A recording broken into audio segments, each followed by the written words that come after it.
What is up, you guys?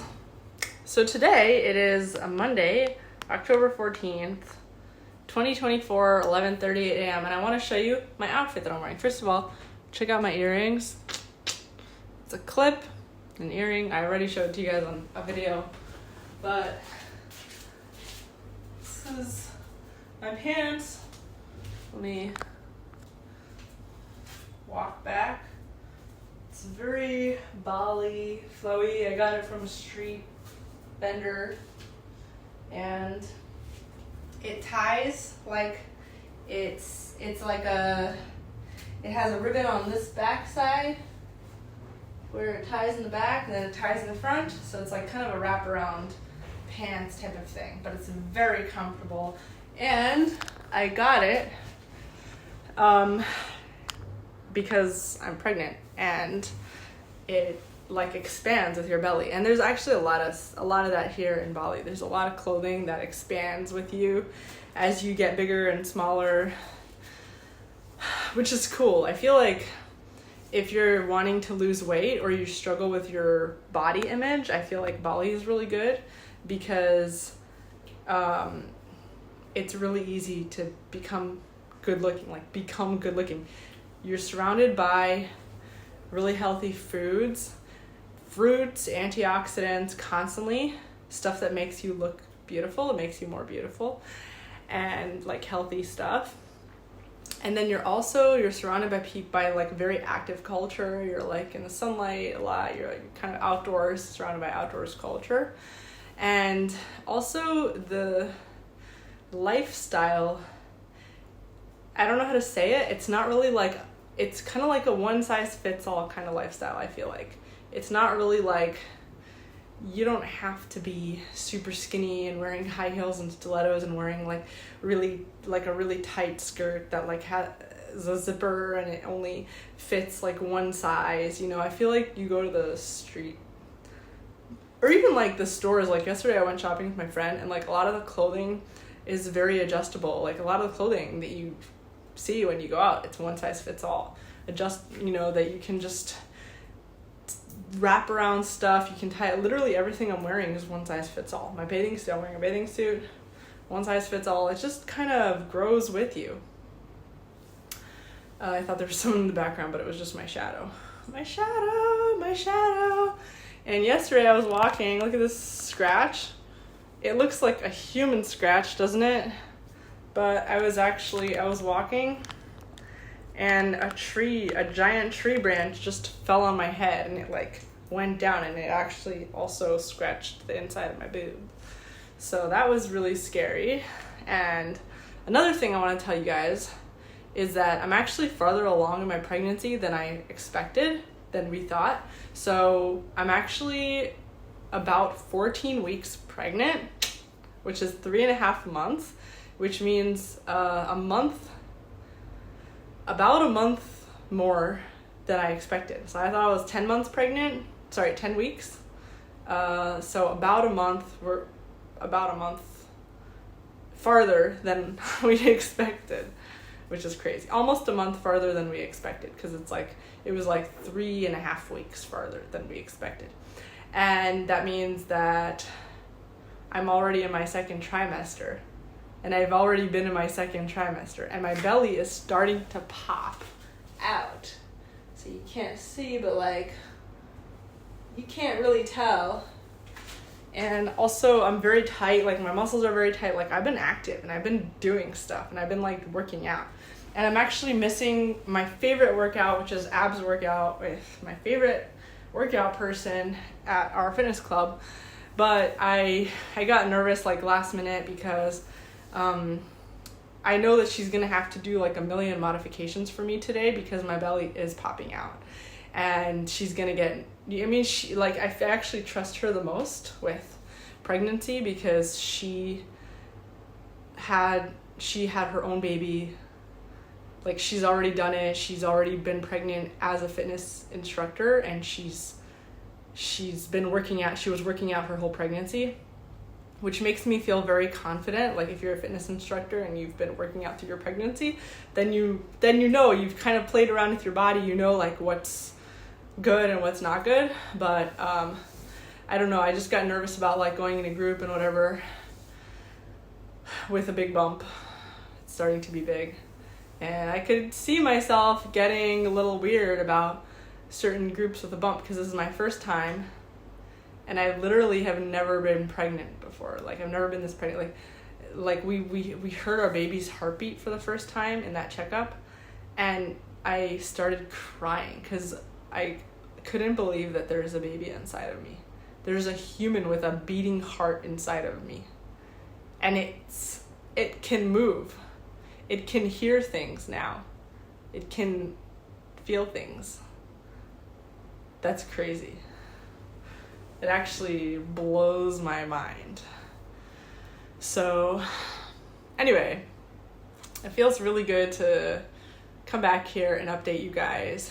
And I really like being pregnant. I love the hormones in my body. Like, I love that I'm becoming more relaxed.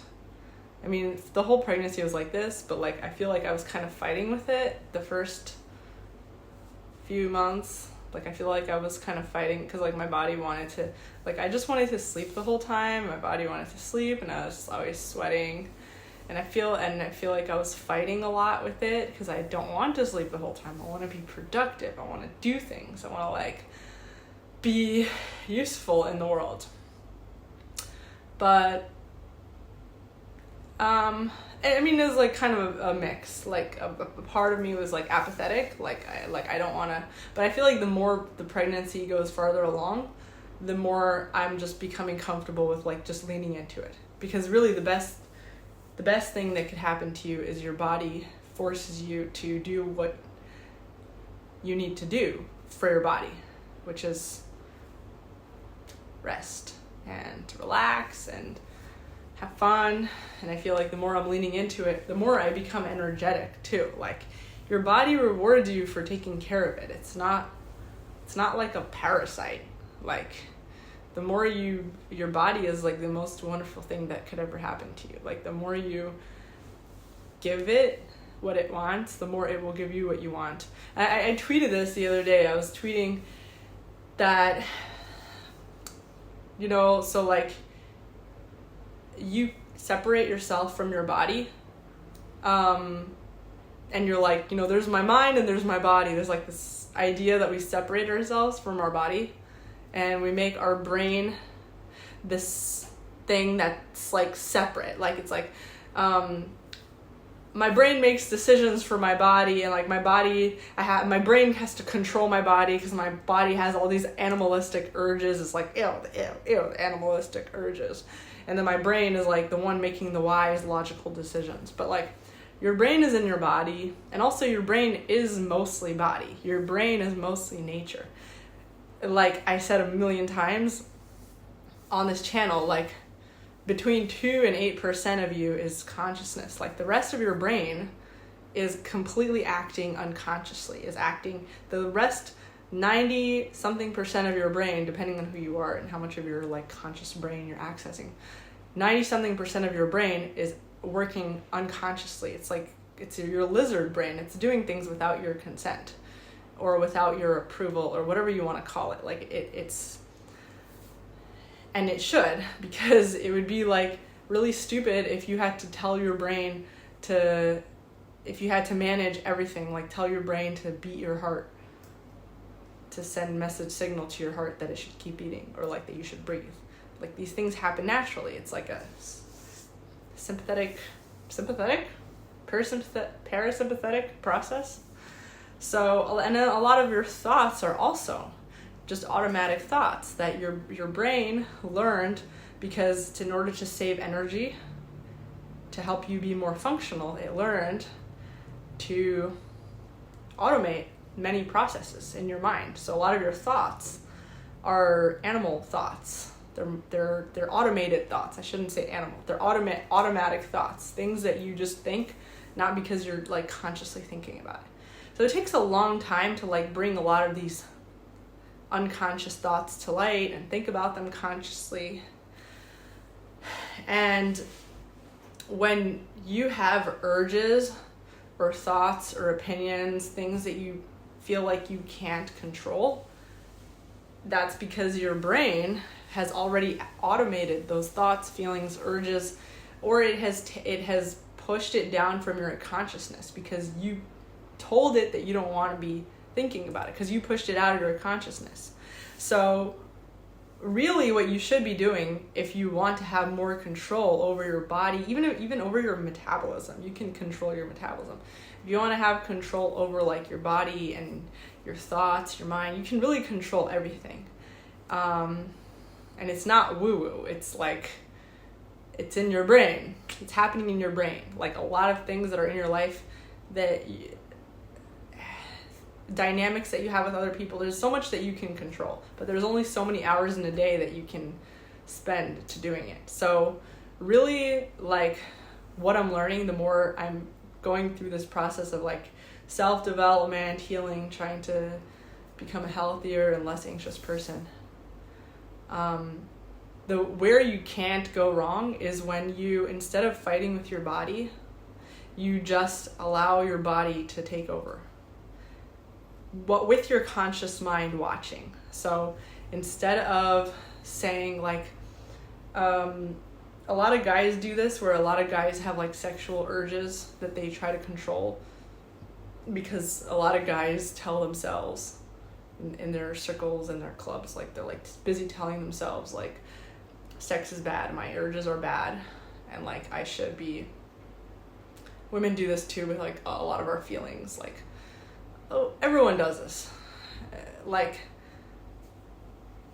you kind of push things that really should be more brought out into your conscious mind so that you can actually control it. You do the opposite, where you push it more into your subconscious. You shame yourself. You tell yourself, oh, I should be working right now. I shouldn't be resting. I should be doing this. I should be like this. I should be like that. So you create these like arbitrary rules, and you basically push whatever is naturally happening, because your body is not, because nature does not follow these rules. Nature just is what it is. So you're basically just telling your lizard brain to stay away from your conscious mind, because you just, in your conscious mind, you only want to be exposed to like the part of your mind that is doing what your conscious mind deems as fit, which won't work well for you, because your unconscious mind is going to keep doing what it does, but it's just going to do it away from your conscious mind. So it really will not be in your control over time. If this doesn't make sense to you, then sorry, I'm kind of rambling. But really what I learned for myself is that you can't go wrong when you listen to your body's natural processes. And when you treat your body as a beautiful animal, when you treat it as nature, when you stop trying to domesticate it, and for a while, you know, people are like, oh, but should I just shit in the street, or should I just like, you know, people are really extreme with this. But the only way for you to develop as a human, like the only way for you to be the best person that you could be, and by the best person I mean like the most powerful person that you can be, that is like really in control of everything they do, in control of like their health, fitness, wealth, basically like everything you want in life. The only way to do that is to fully develop. The only way to fully develop is to stop treating yourself as a robot or like some kind of angel, and treat yourself as what you are, which is nature, and to, instead of fighting with your nature, to learn how to love it and work with it. And the cool thing about our bodies is that the way that our bodies are built is that the more you love your body, the more you take care of it, the more you invest in it, and the more you trust it, the more it will trust you, and it will invest in you, and it will take care of you, and it does what you want. Oh, but like if I let my body do whatever it wanted, then I would just go and like, you know, like go and touch a bunch of people. Like, you know, people, and it's like I'm already hearing you guys say this, people that watch my videos, because people have so little trust in themselves. And the thing is, like, it's true. People that don't trust themselves, when you don't trust your body, you shouldn't trust your body when you don't trust your body. But like, it is really a cycle that perpetuates itself. The more you don't trust your body, the more that your body will not give you a reason to trust it, because it's going to be true for you. But I'm here to tell you that you're like, a lot of you guys are much more compassionate with your pet dogs than you are with your own body. If you had a dog that was, always humping everybody, or like if you had a dog that was just very aggressive and like always like attacking random people, a lot of you guys would have compassion for the dog, and you would say, oh, but this dog has been damaged, has been wounded. This dog has been shown aggression in the past and has been kicked and abused. So the way that we stop this dog from being aggressive and kicking and abusing other people is by showing it love, and we love it and love it and love it and rejuvenate its mental health so that eventually it stops being aggressive. And that's how a lot of people really understand how to take care of stray animals. They'll take in a wounded animal, an animal that was abused, and they'll be really understanding of it. Oh, it's aggressive right now, but like, you know what? I can change that. I can help the dog heal. Maybe I'll do it in a way that's safe. I won't let the dog be around little children, or I won't let the dog like out of my sight or off a leash or whatever. But like at the same time, I'm going to give it a safe place where it can like blow off steam, and where I will give it love and all these things. Like, people will be so understanding with with other animals, but they're so not. The same people will be so not understanding with their own animal, which is their body, which is actually the most sophisticated animal that you'll come across. Your body will reward you for everything you invest in it. All the love, the care, attention. Fine, you have a problem with your urges. Okay, maybe try not hanging out. Create a system for yourself where you don't hang around like children's parks. But find a way to really, really fall in love with your urges, with whatever part of you is having urges, with whatever part of you is wanting things, with whatever part of you wants to sleep. Like, for me, it's like, find a way to really fall in love with the part of me that just wants to sleep all day because I'm pregnant. You know what? What a wonderful thing. If I don't sleep all day, I mean, these are your body's needs. If I ignore my body's needs and ignore the part of me that's human, it's going to turn me into a less functional human with a less functional brain. A brain that's not able to make normal decisions, and I'm going to be just not good for anybody, especially not myself. And I just think that the world is like in the place now where people are starting to wake up and realize this, but like not fast enough.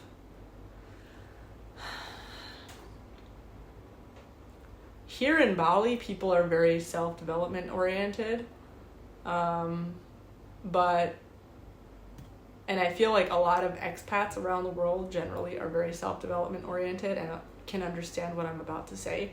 But I still think like in a lot of the world, especially like in places where people like just live in one place for a really long time and they live in part of like a system, like a matrix or whatever you want to call it, this idea that I'm about to tell you is going to be so foreign. But like the idea of treating yourself like a baby, because everybody was a baby at some point. The natural thing for humans, the natural rite of passage to become an adult, is to be a baby. A baby is able to be the most selfish version. I hate the word selfish. Like, I hate that we even have this concept of the word selfish in a negative way, because this is the thing that will get you to where you need to go. Like, your life purpose and everything you need to accomplish in the world. Being selfish is how you get there. But I don't even like to use the word selfish, because being self-oriented is how you get there. And that's what being a baby is. Like, being a baby is basically, you can cry and kick and scream and blow off steam, and that's how you assert the feeling of safety in your world, is when you're first born and you're a baby, you're basically supposed to be able to kick and scream, and because you're so small and you're able to do that. So like you're supposed to be able to kick, scream, yell at people as a baby, throw up everywhere, poop everywhere, and be a complete uninhibited ball of human. Without the humans around you falling into chaos. You're supposed to be able to have that in your life. Everybody is supposed to have that at some point in their life. That's why we're all babies. Not everybody makes it to adulthood, but everybody that is born on this planet gets to be a baby. Because that's the most important part of your development, is the ability to be a baby and to assert your base needs in the world. That's how all your other needs are built on. If you don't have your basic needs met, if you're not able to feel a basic sense of being safe in the world, like a basic sense of being safe means I feel safe enough to get up right now and walk and stand on the ground. It's like, I feel safe enough to stand on the ground. Okay, I feel safe enough to stand here.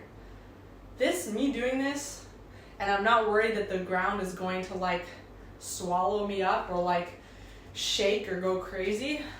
That required safety. That required a feeling of safety that like most people take for granted. But like, that required a feeling of safety that kids, when they're really little, they like learn it. So that's how I'm able to like be calm, and my nervous system is able to be calm, and I'm able to think clearly and not in a total chaos, because I have that. The ability to throw a tantrum when you're a toddler is so important. Your ability to like kick and scream and cry and be a total mess, and then at the end of releasing all these intense feelings, the world is still the same as it was before. You don't feel like you falling apart means that now everything in the world is falling apart. That's a form of rest. Your ability to let go emotionally. Your ability to stop holding tight emotionally. That's like a big reason I had to like distance myself from a lot of people and paradigms and places, because I felt like as long as I was emotionally composed, like holding my breath, like really emotionally composed, everyone was fine. But the second I showed like an emotional peep, like I showed like I was falling apart a little bit, whatever, then everyone was gonna go crazy. And I can't, especially if I need to develop myself. Humans, we need the ability to fall apart and release our emotions and just be babies. Especially if we haven't had that a lot as kids, or if we were extra needy children. Like, you really need that ability to fall apart. You need the ability to tell your parents, you suck, I hate you. And for your parents to like still love you and still be there. Everybody needs that. I don't care who you are. Oh, but I don't need that. Yes, you do. Everybody needs that. But maybe you already had that need satisfied at some point in your life. Maybe subconsciously it was satisfied. The idea that the world is bigger than yourself, it's like the idea of a parent and child. The parent is bigger than the child. So like, I'm pregnant, so my baby has to be able to like move around and kick around without it meaning that I'm gonna fall apart. If like the kid were to like kick a little bit and then I break and die, like that would be trouble for the kid. That would mean that the kid is not safe anymore. The kid dies. So the world around you has to feel safe enough for you to vent, to feel your feelings, to throw tantrums, whatever that means to you. If the world around you can't handle it, maybe you're too needy. Maybe you're too underdeveloped for that world around you and for the world around you to handle. You know, maybe you're too close in development to the world around you, if that makes sense. So a lot of kids are born to parents that are like as underdeveloped as the kid is. So the parent is trying to have their needs met and not getting it because they're busy trying to fill the kid, and the kid is trying to get their kid's needs met. And it's like, if you're shaky and you're trying to grasp onto something to stabilize you, but the thing that you're trying to grasp onto is not stable itself, then you're both going to drown. So the kid learns that, okay, my parent is not really a safe thing to hold on to because my parent is just as much a kid as I am, just as much underdeveloped as I am. So the kid learns to, like, at some point, totally distance themselves from the parent because they might hold on to the parent and sometimes the parent will hold on to the kid. So it's like the opposite, where like the kid is trying to develop as it should and become an adult and become healthy and have its needs met, but like the parent is like holding on for dear life on the kid as if the kid is the parent, which is crazy and damaging and stunting. But so I think that that's really like a lot of our purposes in the world. I think that's certainly my purpose in this world. I think that by me doing this, a lot of people will do it too. And I already see so many people in my life, even people that are loosely connected. And you know, it might just be me projecting, but I already see that me being self-centered is even self-centered is a bad word in English. Gosh, a bunch of losers.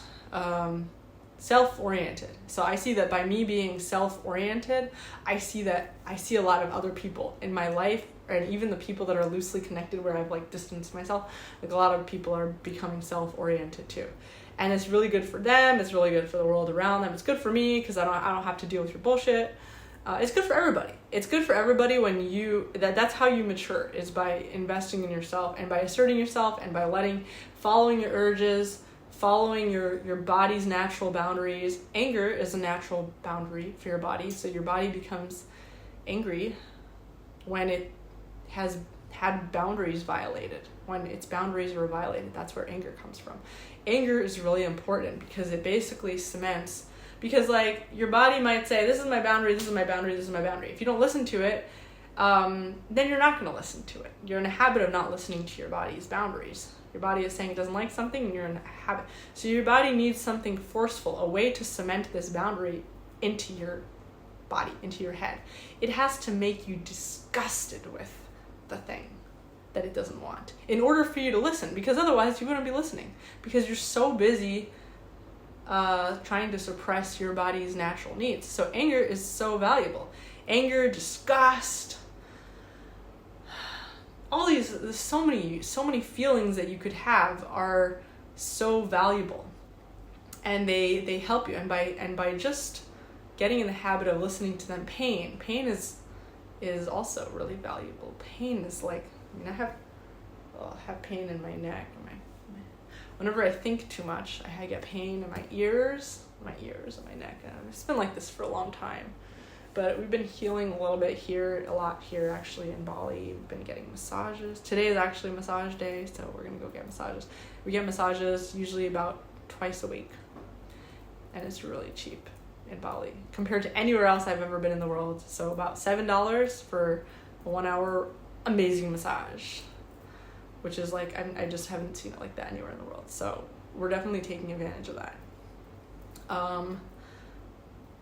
Massages help you feel through a lot of your pain, because it's like bringing a lot of those, especially because like I tell them to focus here where my fight or flight nerves are located, like right here. And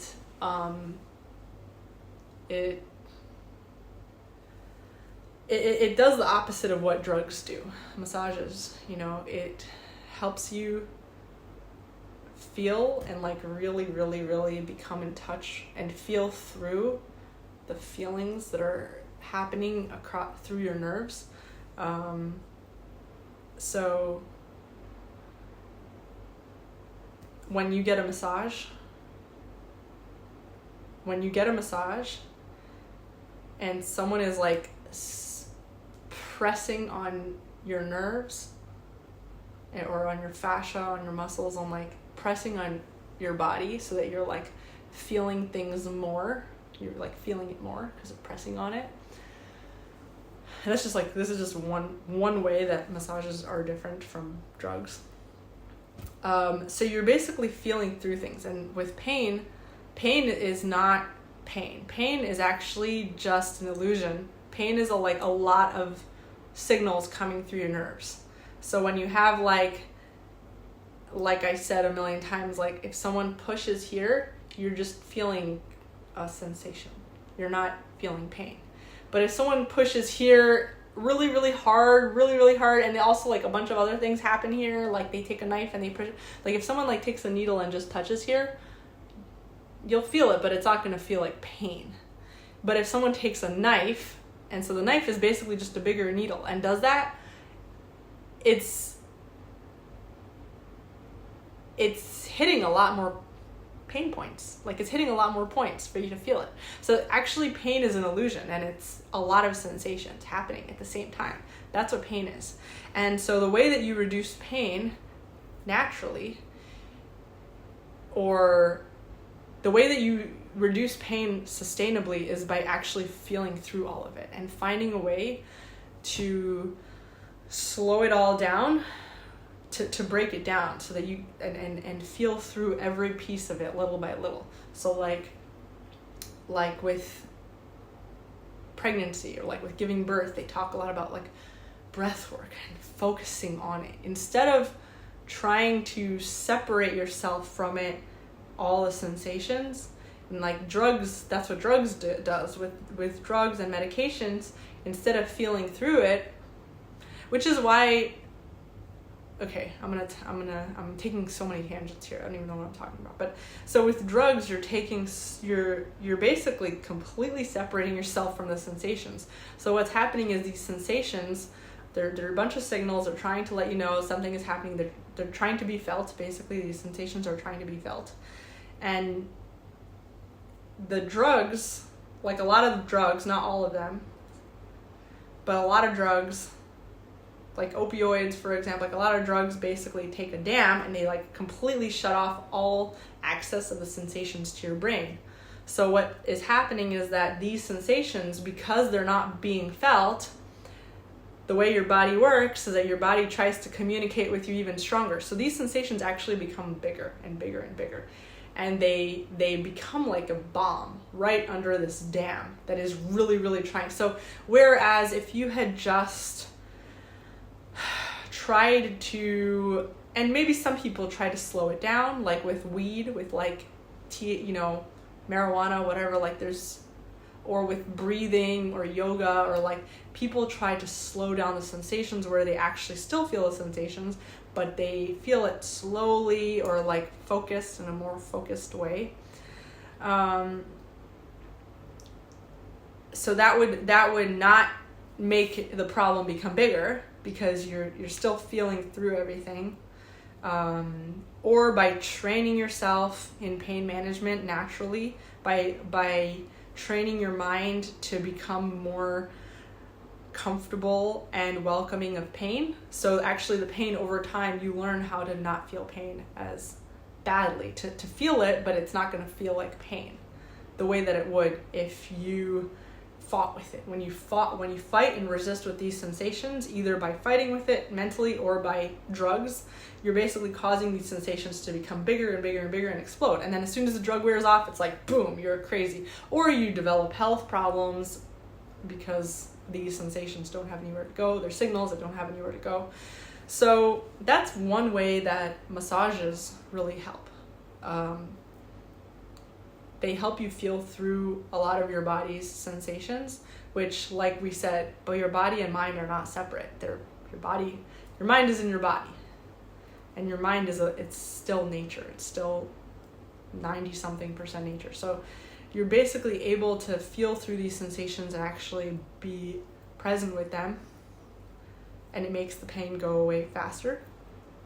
And it reduces it. It makes it more bite-sized for you to actually be able to.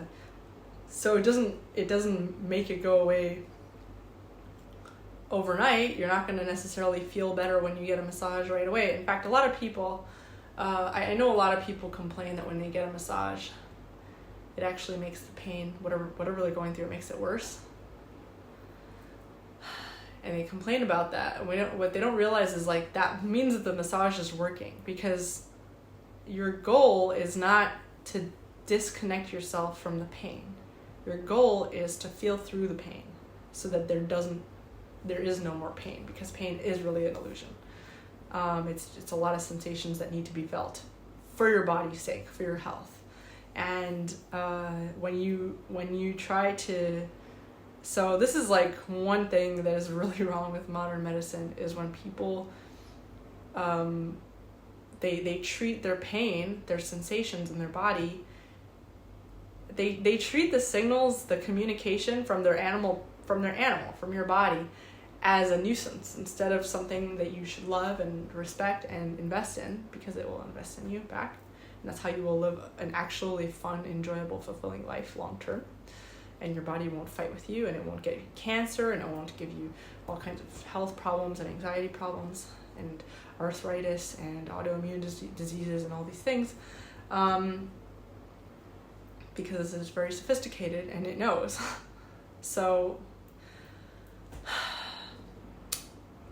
modern medicine has encouraged a lot of people to distance themselves from these signals. So instead of hearing the signals, the animals trying to communicate with you in a certain way, either through pain, anger, feelings, whatever. So the animals so instead of actually trying to feel through the feelings as it was intended from your body, to actually feel through it and learn how to feel through it and be with it. Be with the crying baby and love it. Feel the crying baby and be with it. And tell it, I'm here, it's okay, I'm listening. I'm going to give you food or milk, whatever you're trying to get right now. Instead of doing that, people are just in the habit of shutting up the crying baby, telling it to shut up. Take a drug so it should shut up. And they just really create like this relationship with their bodies where their body attacks itself and stops communicating with them eventually, and only communicates internally, separate from their conscious mind. So the body learns to stop sending signals to the brain and just parasympathetically attack itself in certain ways. For a lot of people, this will become like diseases where your body automatically is just really unhealthy and like does things it shouldn't be doing. For a lot of people, it's like psychosis. It's like a mental disease where like your brain can't help it but to do certain things that are really damaging. Have a crazy psychotic episode in the middle of the street or whatever it is. So it can just be for whatever it is that you've spent your life suppressing in yourself. That part of you is going to attack itself. That part of you is going to create problems for you. And conversely, whatever part of you that you spend time now investing in, loving, cherishing, kissing, and really falling in love with, that's the part of you that's going to reward you in the future. So that's basically where my mind is at. And I really appreciate you guys for listening to my ramble. And that's where I'm at. I'm thinking, there's so many things I want to do with this channel. There's so much I want to make, I want to create. I want to sell jewelry. Don't you like my earrings? I want to sell jewelry. I want to make music. I mean, I've been starting to make silly songs, because me and Andrew, we have like a challenge where for 30 days every day I'll write a song and play it for him, and he'll make a video game and he'll let me play it, and it's like we'll kind of judge each other. And my friend is actually now doing it too, where she's doing TikTok dances. Every day we like create something for each other to judge, and there's so much I want to do. I want to dance. I want to make music videos. I want to make really cool videos. I want to make HHA, House Hackers Anonymous, really big. You know, House Hackers Anonymous is like one of the most important things that I've done the past couple of years. Is like my how to survive, like how to become financially free, and how to like all of my best information that I know to get you out of the matrix and really successful, and to be able to live this kind of lifestyle, wherever in the world you want to live it, you know. I want to invest in that. I want to advertise it. I want to make it bigger. You know, I'm like waiting for the audiobook to get approved. There's so much I want to do, and at the same time, like maybe because I'm pregnant, but even before I was pregnant, like my body is in a place where it's just like I want to sleep, and I just want to not care. I just don't care. I want to sleep, and I want to be self-oriented. And I feel like it took me a while, but I'm learning to really fall in love with that. My body putting me first. That's so beautiful. It's like my body is putting me first. It doesn't care about anybody else more than it cares about me. Yeah, eventually over time, as I give it a lot of rest and give it so much love and like really, really help it trust me, like when I really teach it that it can trust me, because I do care about it and I do have its best interests at heart, and I do appreciate that it loves me more than anybody else. Over time, I know that it's gonna be good for other people, and it's going to like come out of its shell, and my body will want to like create all sorts of really cool things for myself, for everybody, you know, like it wants to create all kinds of things. But like until then, I feel really grateful that my body is putting its foot down and is like, you know what, screw you. Oh, you wanted to make a song today? Oh, you wanted to like clean the room today? Oh, you wanted to do this today? Screw you. I want to sleep. And you know what? Yeah. Screw anything that doesn't put my body first right now. And that's how you should be too.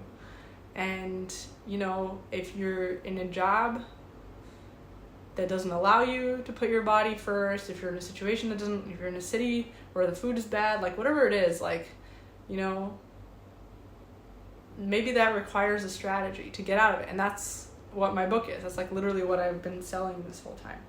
So check it out, and maybe it might have some ideas for you to get out of your situation. But like ultimately, that should be your priority, is serving your body, your needs first. And once you do that, then you become the cup that overflows into all the other cups. And then you can be as selfless and sacrificial as you want. I actually don't. If you believe in being selfless and sacrificial, I do not want you to watch my channel, because I don't want that kind of energy, like watching my stuff. Like I don't want that. That's something I'm trying to distance from. I think that the world is going to punish that kind of energy a lot, and it already has, and I just don't want that near me. I think that nature respects and values what values and respects it. Your body is the nature that you have been given. It's the only piece of nature that truly belongs to you, that is truly helplessly dependent on you. If you can't be good for your body, then you can't be good for me. You can't be good for anybody near you, and I don't want you near my channel. If you can't give so much love to the one piece of nature that is completely dependent on you, then you can't be good for anybody else. You're not trustworthy. And that is really a belief that I have internalized lately, and I've really learned to stop fighting. I'm still learning to stop fighting with a part of me that's like, you know what? I don't feel like doing anything. I just want to sleep. I don't feel like doing anything. I want to just be grumpy. I want to be grumpy today. You know? And maybe learning to create a safe place for your body to be able to do that. Maybe it takes a while for you to create the kind of situation that you can do that. Maybe it takes distancing yourself from a place where maybe people will be offended if you are grumpy all the time. Or, you know, maybe it takes staying away from like children's parks. Whatever it is. But like being aware that you have certain needs and your body, your nature, it has certain things it needs to get out, and creating a safe situation for it to do that, I think should be a lot of people's priorities right now. And it's going to naturally get you to where you want to go. It knows what you want. It already knows. It heard 1,000,000 times what you want. It's going to do that for you in ways that you can't even imagine right now. You have no idea how amazingly it will do it for you, because you've never tried this. So anyways, I'm gonna go and sleep now. Bye. It's like 12:24 p.m. I'm gonna go take a nap, literally, and then maybe see if Andrew wants to get that massage with me if he's finished his meeting. See you guys. Bye.